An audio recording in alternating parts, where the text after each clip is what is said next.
I'm Denise Diskin. I'm the Executive Director of Q Law Foundation of Washington, which runs several legal assistance and education programs for LGBTQ folks in Washington State. Our main program is the LGBTQ Legal Clinic. We're really creative at coming up with names. And I'll walk through some of that in just a moment, but I'll be kind of the MC for the training today. We have several really great presenters.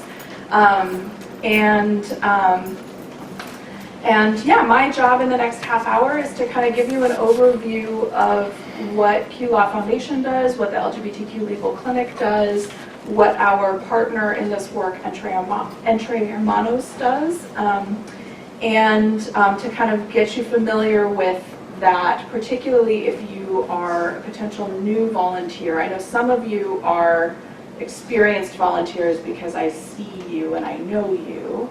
But if you are considering being a new volunteer, can you just kind of like wave at me? Yay, we should chat. Hey, we should chat. Yay, we should chat. So come see me at some point today and we'll make friends and we can talk a little bit more. But my job for the next little bit is just to kind of give you all an overview of what's going on at the foundation and what you're getting into. Okay, so we're going to start with a land acknowledgement. We acknowledge that we're on the traditional land of the Coast Salish people, the traditional home of all tribes and bands within the Duwamish, Suquamish, Tulalip, and Muckleshoot nations. We acknowledge their past and present existence and honor them and the land itself with gratitude. And we acknowledge the ways in which the legal system we operate in has historically and recently acted to strip Indigenous cultures of land rights, cultural practices, and family history. We commit to being agents of change, and the reason we start with this is because one of the most important things about the work that we do is that we are grounded in our communities and we are grounded in the experiences of the people that we serve, and the first people who were here on this land are the Coast Salish nations. So as we move through our day, even though we are on the 33rd floor, we can feel grounded in the experiences of the people who have tended this land that allows us to be here. So who is Q Law Foundation? Q Law Foundation runs several programs. The LGBTQ Legal Clinic, the Family Matters Legal Clinic. We have growing law student opportunities. So if you know law students who are interested in doing this work, let's connect. Because we have externship opportunities during the school year, internship opportunities over the summer, including both of those are actually open right now for applications. So check out our social media for links to that. A new executive director, that's me. I've been on the job for about a year, and I'm the first executive director of the organization. To give you a little bit of background, I have been a volunteer with Q Law Foundation since 2009, when the legal clinic first opened in July 2009. I was a baby lawyer, and so I have kind of grown up in my legal career with Q Law Foundation, and so this has been a really nice career shift to kind of help the organization into this new era. In that time, I also did plaintiff side employment discrimination law and family law and LGBTQ civil rights. So I will humbly offer myself as a resource for those legal issues if you ever need it. We're also growing our community education efforts, so things like doing publicly accessible videos on legal issues for community folks, as well as doing some more community-oriented trainings and things like that. One effort that we are involved in is around the 2020 census and helping spread public information about the census. And I've kind of come in with the role of like, okay, so if you have legal questions about how this is going to impact you, what your confidentiality rights are, you know, whether ICE is allowed to follow around the census takers and, you know, come to your door, things like that, whether information can be shared amongst agencies. Pro tip, it cannot. That's kind of the role that we're taking in that effort. And then there's also a lot of stuff coming up. You know, many of you may be following the U.S. Supreme Court, where we're waiting for decisions on some pretty significant LGBTQ employment discrimination cases that will impact also education rights and healthcare access rights. So we will probably be doing things like that. But if you are someone who practices in an area of law or has an interest in an area of law that intersects with our community, and you want to do a webinar, maybe like a 10-minute video that's like the basics of blah blah law, right? That would be really, really helpful for our communities and would be something that we can support and work together on. So that's just something, some food for thought. So what that means is that amazing people like you are the core of our efforts, right? None of this happens without a community of interested people who are willing to dedicate their time and energy to this work. So thank you all for being here. Entre Hermanos is a local organization that we are partners with. Often I do this intro bit with Kelsey Shamrell Harrington, who is one of the staff attorneys at Entre Hermanos. She had a client thing she had to attend to this morning, so I said I would do it. Entre Hermanos is a wonderful organization based, their office is up on Jackson in the ID, and they serve LGBTQ, Latino, Latina, Latinx populations.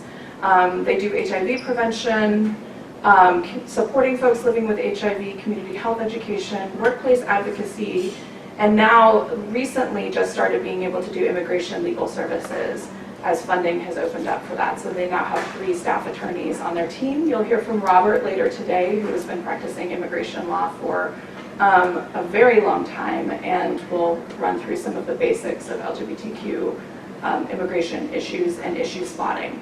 The reason that we are partnering with Entre Hermanos is through a race equity grant with the Legal Foundation of Washington, and what that allows us to do is sort of, the idea that we had was, I said, well, we run a free legal clinic. You all have 3 immigration attorneys, but a boatload of people to get out of detention. And why don't you all focus your time and energy on getting people out of detention, and we can get our folks trained up to support you on the clinical stuff, right? All of the stuff that's like the intro work to figure out how do you support people who have immigration needs, or how do you support people who have an immigration status issue that combines with something like housing or employment or healthcare access, right? So why don't you let us handle that stuff, and you guys go work on getting people out of detention, please. So that's how this partnership started, and it's been really beautiful, and it's been really fun for our organizations to work together. So an introduction to volunteering options, and the highlighted stuff is stuff that's new, and that we're kind of working on rolling out. So the LGBTQ Legal Clinics, for 10 years we have served folks on any topic. We don't do criminal defense, but I often will tell folks, like, if you have a criminal defense issue and you don't have a public defender, like, come talk to us. Like, if you want to just sort of figure it out, we'll help you sort of find a good spot. It's held 2 times a month, the 1st and 3rd Thursday of every month. Right now it's held on Capitol Hill. We borrow space from Seattle Counseling Services, which is a really great partnership because they provide mental health care, and so often the folks that are receiving mental health care from Seattle Counseling Services also have adjoining legal issues. We are looking at reaching out into South Seattle and South King County. We have a community survey that is live right now where we're gathering information about where folks need us. Right now we have scheduled appointments, and we just rolled out in January, thanks to the hard work of Tommy Statkiewicz, who's been our winter quarter extern. We have online scheduling, which has really bumped up our numbers, which is fantastic. So now people can go online and make an appointment. If you're curious about how the process goes, I encourage you to just pretend you're a client, go through the process just to see what it looks like. Just please make sure that you'll get an email back that gives you an option to cancel. Please just cancel so that we know how many spots we have available. We're also looking at doing some drop-in clinics to make our services even more accessible, because a lot of times it's hard for people to like make it to a thing because they have, you know, mobility restrictions or transportation issues or whatever, life stuff. So we're looking at that. We're also looking at maybe doing a phone clinic and then rolling out a pro bono network for clients who really need long-term support. Where would you do the drop-in? We don't know yet where we would do it. Yeah, that's what the community survey is going to tell us, is like where do people need us. I like doing stuff at libraries, so because it's free, so probably at a library somewhere in Seattle or King County. Entre Hermanos provides immigration and family law support through clinics. Right now they have a clinic 2 times a week actually to do immigration screening. And then family law, they have a bi-monthly clinic that we're sort of merging into our services. I'm sorry, not bi-monthly, whatever every other month is. Bi-monthly is twice a month. I can never get that right. So anyway, every other month, family law clinic. Most of the clients that they serve are monolingual Spanish. And so we will be doing some work over the course of the next couple of months to offer training on working with interpreters, if that's not something you have experience with. And their office is located in the International District. So what do our volunteers get? Some of this is new, so even if you've been a volunteer for the entire 10 years we've been around, I'm looking at some of you, pay attention because there's new stuff. You get opportunities for direct client contact and support, which can be really nice if you have a job that is super transactional and maybe you don't get to talk to people a lot. You get training on client-centered, trauma-informed legal advising, like you're getting today. Nice work. We have lots of new opportunities for engagement. We're working on increasing our education and contact across multiple communities and with LGBTQ immigration and asylum seekers, in part just because that is such a huge need. Every couple of months we get a new group of folks that ends up in the Northwest Detention Center that are LGBTQ identified. Our communities are 97 times more likely to be assaulted in ICE detention than the general population. So it's really important that all of our legal networks work hard and work together to get people out as quickly as possible. You also get a lot of CLE credit. And what is different about that is that we were just certified in the last 6 months or so to be a qualified legal services provider, or a QLSP, with the bar. So what that means is that when you do your 2 hours at the clinic, or if you do something, some other sort of outside of the clinic support, you can report that time to the Bar Association and get CLE credit for it. So that's a new thing. I don't know why we didn't do it a long time ago, but we just didn't. So, but now you can. So that's awesome. So why do we do what we do? So I'm going to kind of walk through some of these numbers, but the most important thing, the sort of biggest takeaway from these numbers that are from the 2016 Supplemental Washington Civil Legal Needs Survey, the big takeaway is that LGBTQ+ communities are much more likely to experience legal issues, much less likely to feel like they can access help from the courts than the general population, and are much more likely to have discrimination-oriented legal issues. So every time we're advising folks in our clinics, what we are seeing is both the legal question and the discrimination aspect of the legal question. And sometimes that discrimination aspect can look like, I need this legal help, but I don't know that I can access that legal help safely and with respect for my identity and my family. Other times that aspect, like it's about fear. At other times that aspect is, I have this legal issue that is impacting my life, but it's not, the way that it's impacting my life is not recognized by the legal system, right? Like, we might have marriage equality, we might have really great Washington state laws that cover our communities in terms of discrimination and equal access, but A, that doesn't always play out on the ground, right? Because a law, this anti-discrimination law, is like a fancy piece of paper down in the Capitol, but it doesn't always mean that that people follow it, right? And we're often still sort of tacked on, and so the ways in which our communities live our lives, build our families, do our jobs, interact with each other, those things are often sort of not recognized. So we'll learn a little bit more about this over the course of our trainings, and you'll learn a lot more as you interact more with clients, but that's just kind of the overview. The starkest number that always really hits me is that our communities are much significantly more likely to experience homelessness, and so much of that has to do with housing discrimination. The Seattle Office for Civil Rights did a study a couple of years ago to figure out what housing discrimination looked like. And something like 2/3 of trans folks looking for housing in Seattle experienced discrimination in that process. And this was even in their like double-blind testing methodology, where they did like, they do the like, fake housing applications and then they go back and do it again 3 months later. And so that homelessness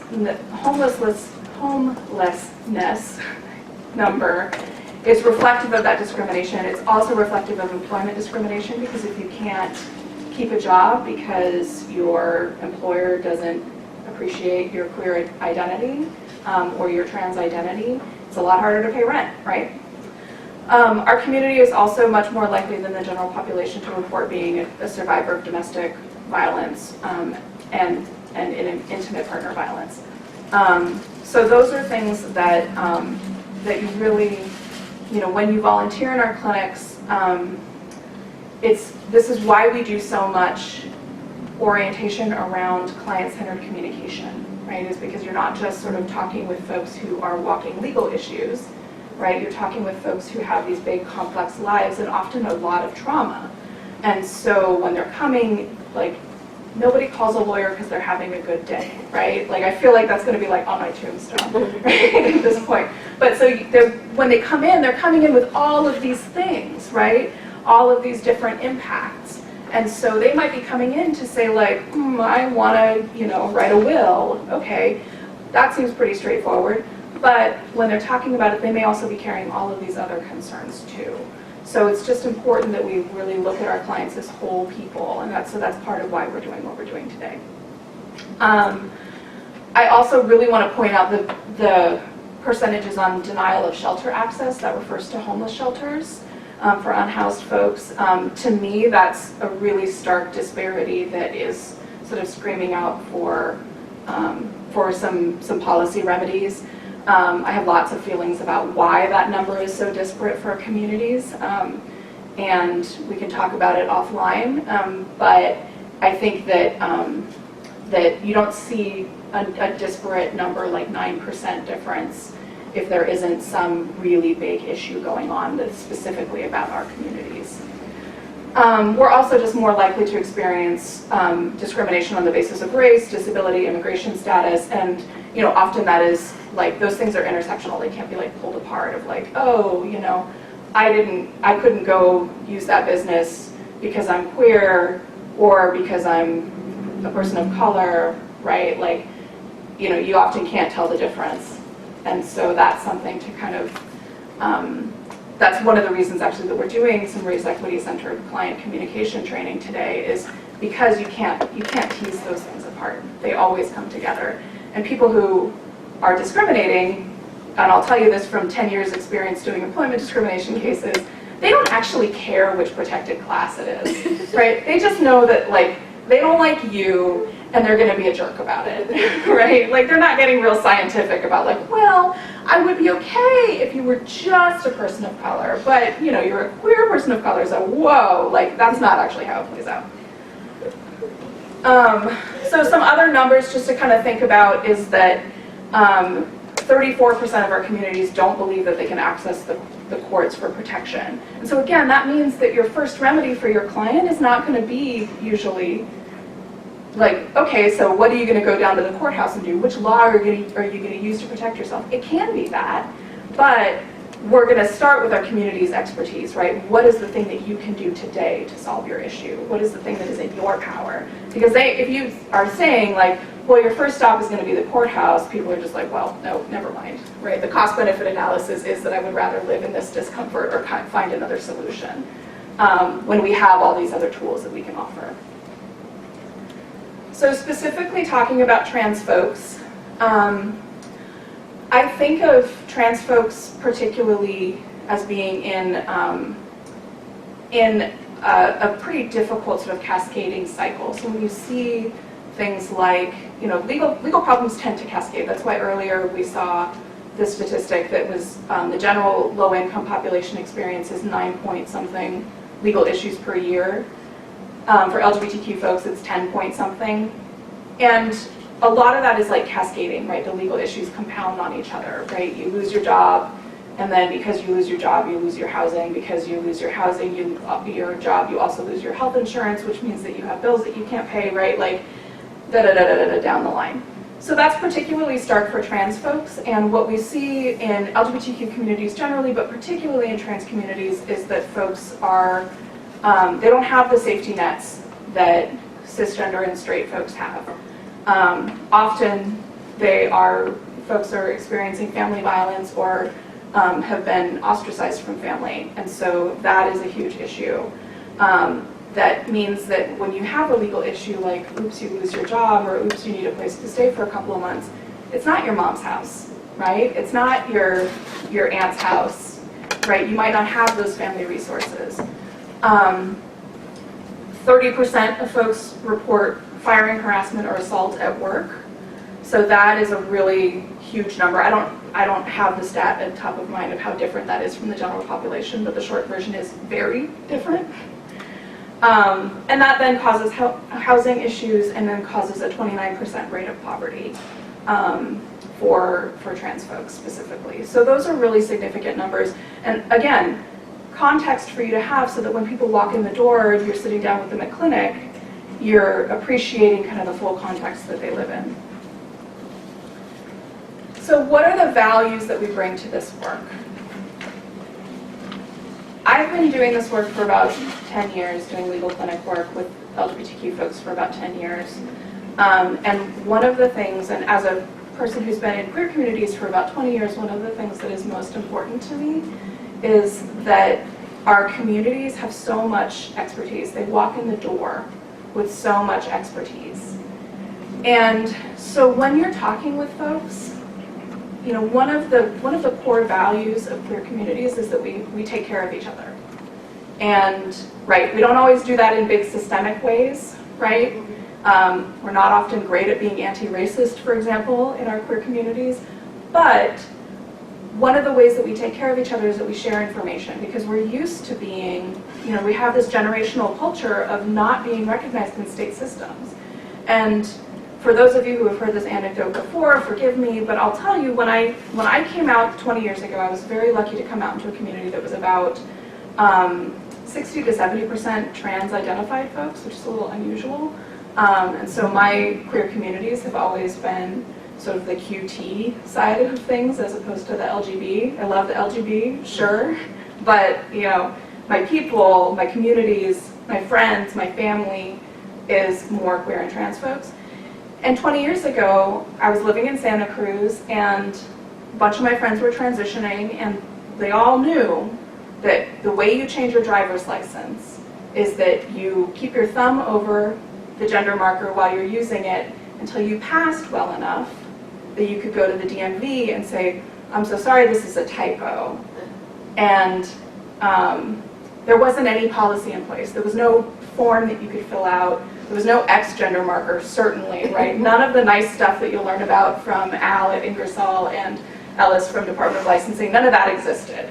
But we knew that that's how you did it, and you knew that like if you went on Tuesday and the guy with the beard was working, well, you might as well just like turn around and come back another day.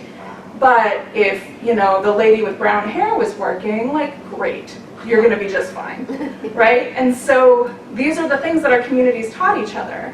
And I'll tell you, I have sat in many, many, many clinic consultations with people where they're telling me like, well, I wanna go through this legal process, but my friend said it's gonna happen this way. And at first I was like, well, your friend's not a lawyer, you know?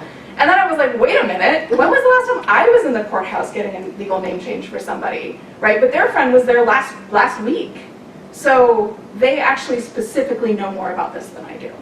And that is something that is really important for us. Like as lawyers, we are often taught that we are the smartest people in the room. And we are all very, very smart, but our communities are coming with very specific questions, and what our job is to do is to help them take the next step and to honor, in the process of doing that, honor the anecdotal knowledge, honor our community knowledge and our shared knowledge that your clients are bringing in, because they probably, there are areas where they absolutely know more than you do.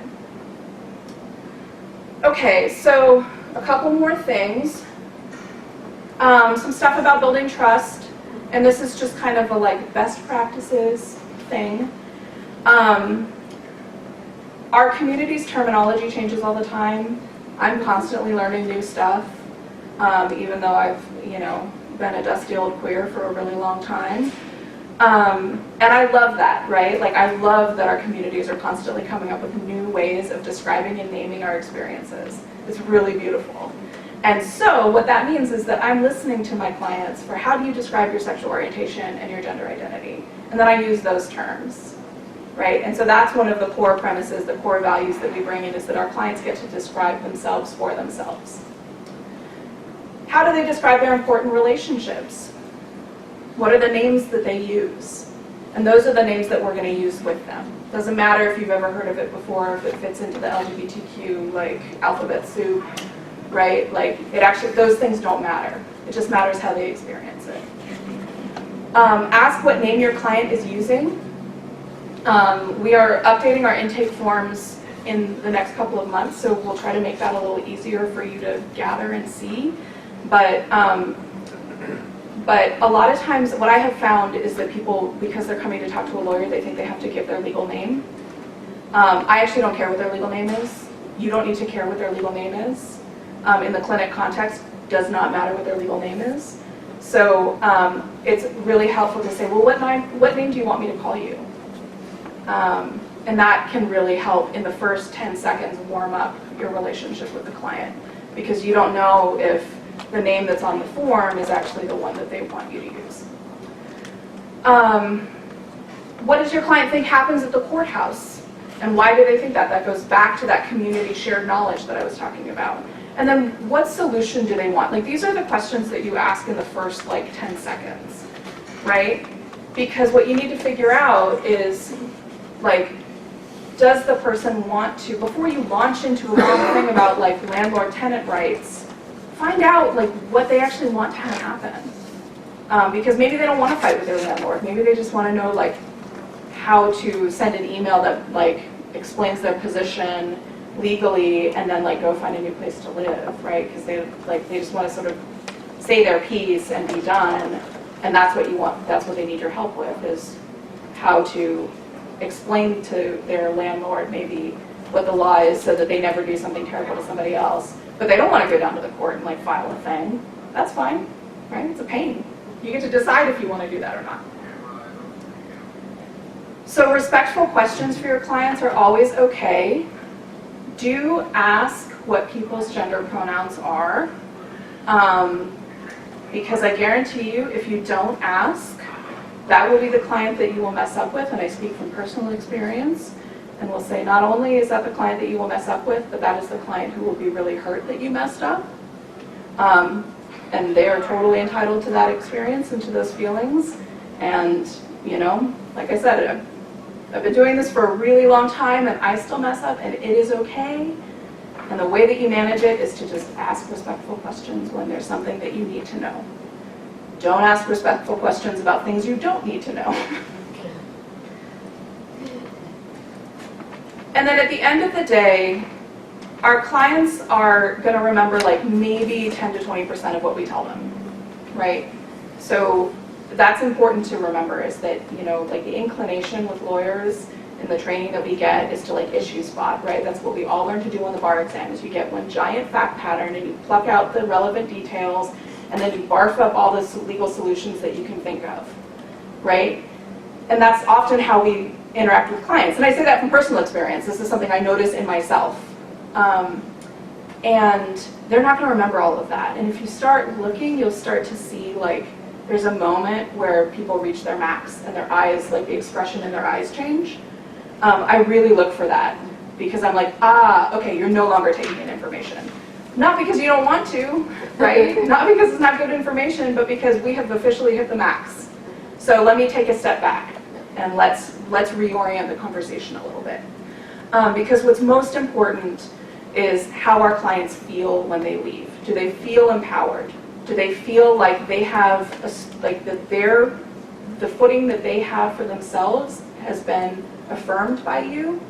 And do they feel like they have the next step? So I think of it as rungs on a ladder, right? Like, your job is not to lift someone out of the problem that they are in.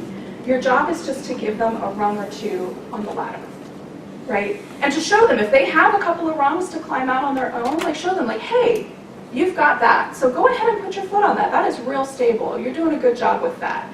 And then let me give you the next one, right? And maybe the next one feels hard. So, okay, let's practice it together, right? Maybe the next one is you need to tell your employer, you need to tell HR that your coworker is not using the right pronouns and won't stop, right? Okay, we're gonna, in order for that rung to feel secure for you, why don't we write the email together, right? And sometimes you might be like, how am I using my law degree? But you're using your law degree by helping people see what the solutions are and see what the path is. So what happens after we do what we do? So our vision is that every client is served and is part of a long-term pipeline and resource that matches their needs. So some people you will meet with will be like, what is the answer to X question? And you will say the answer is Y. And they'll be like, fantastic, thank you, I'm going to go about my day. Other people you'll talk with, and they're just going to be kind of a mess. And you're going to be like, damn, this person actually just really needs a lawyer, right? Those are the folks that you want to pay special attention to in terms of figuring out, okay, what's the next logical step? And we have a whole thing on referrals at the end of the day to help you figure that out. It's a little bit of a mess because legal aid is not well funded. And so there's sometimes some moving parts that we have to pay attention to, and you kind of sometimes have to jump through some flaming hoops to be able to access it. But what we want you to leave the room with today is the best knowledge possible about what all of those hoops are. But above all, we want our clients to feel heard and respected and supported and like they have ownership over the resolution of their legal issue. So you're going to start by asking questions. What do you want to do? How do we strategize support together? You're going to be clear as possible. Remember that, like, you know, and again, this is something that I am working on every single day, of like remembering that sometimes people have no idea what a plaintiff is, right? Or like even these very basic terminologies, like that's okay. There's no reason that they should clutter their beautiful brains with that language unless they need it. And so being as clear as possible and making our interactions as conversational as possible is really key. And then documenting. We'll work with the intake sheet, so if it's not something that you're super familiar with, don't worry. We'll work with our intake sheets later today when we do some practice at the end of the day. At the end of clinic, just so you know what happens, because sometimes it can feel like, oh, I have met with this client, I filled out the intake sheet, and then it went into the void. Never to be seen again. It disintegrated into glittery dust. No, the intake sheet that you fill out goes back to the Q Law office, and this is actually a recent change. It used to go back to KCBA and disappear into their void. Now it goes back to the Q Law office, and I am the one who reads them. So if you're ever like, I don't know how to fill this out or what to say or who even cares, imagine you're writing a little letter to me about the client, right? What do you want me to know about this client? Because I will be reading this. Try to avoid the referral vortex. So if you refer the client somewhere, write down where you referred them so that we know. And then if we, like maybe if you're like, oh, we referred them to Northwest Justice Project, right? And I look at the client's issue and I'm like, that's going to be a little squishy in terms of their intake criteria. What I can do is I can say, you know, hi, friend over at Northwest Justice Project who manages their intake. We sent a client over to you with this really weird sticky issue. Can we help them get through the client, you know, can we help them get in, basically? Because they're a hot mess and they really need help and this is, you know, time sensitive or whatever it is. Like, what that does a couple of things. One is that it sort of greases the wheels for our clients, which is, you know, important for LGBTQ folks who, like, every time you're accessing a new service, you don't know if that's a service that's going to welcome you. Something like, I don't know what the statistic is, but some astronomical and shocking number of people, for example, who are trying to access healthcare experience discrimination from their doctors. So imagine, like, if that's what you're doing all of your day, particularly trans and non-binary identified folks and folks of color, like, you're just constantly having to explain yourself to multiple authorities who like have, you know, weird gatekeepy kind of reactions. Like, we just want to kind of make things as easy as possible. And if the client needs something and you're like, gosh, I do not know where that fits, write down that like client needed X, no idea where to send them. Because then I can take a look and see if maybe I have ideas, because it is literally my job to have a sense of where all of the resources are, whereas that may not be a thing that you want to spend a lot of time staying abreast of, and that's fine. So if you're just not sure, just say that and I'll take a look and we can see if we can find a good spot for this person. Okay, so yay, that all sounds fantastic. I love the idea of being a Q Law volunteer. I'm super jazzed about it. So our clinic scheduling will be opening up in the middle of March. We typically schedule quarterly. Because you're here, bless you, you will get an email about it. New volunteers typically shadow the first shift. You can shadow for as long as you want. So if you know, or if you just really like teaming up with folks, like that's cool. Just say that when you get the email about it. And welcome and thank you.